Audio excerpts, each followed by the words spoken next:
Hello!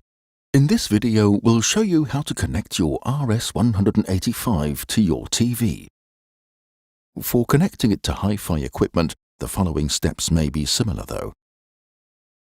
The pack contains the transmitter, the headphones, the power supply, an optical cable, an RCA audio cable, and two AAA batteries.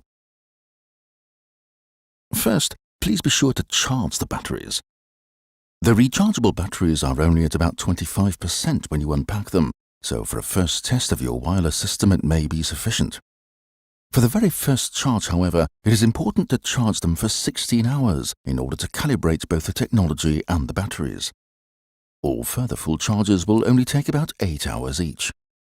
Now, you can choose to connect your RS185 over the optical or analog RCA audio port.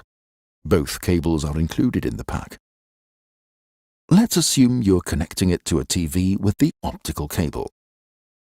Plug in the power and the optical cable and make sure the switch is in the upper position. Now let's connect to the TV. Depending on brand and model, your television's connectivity panel could look like this, or this, or this. Pretty much always different, so let's take a closer look. This is an optical audio output. Connect the optical cable here, and you'll be done.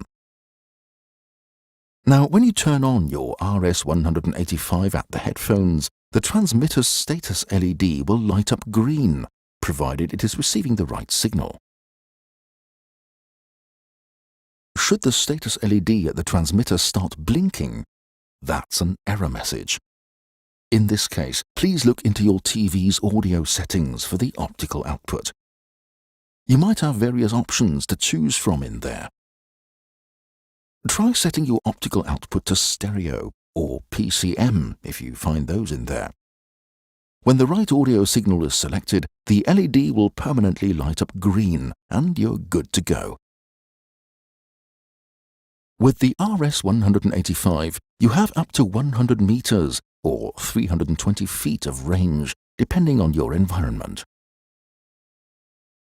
Should you leave the room where the transmitter is and you have, for example, a brick wall in between you and the transmitter, you may experience interference with your reception. Just be aware of this. If your TV doesn't have an optical audio output, or it is in use for other equipment, you can also connect over the RCA audio cable. At the transmitter, put the switch in the lower position. On the back of your TV, look for red and white connections. But bear in mind, some might not work for you.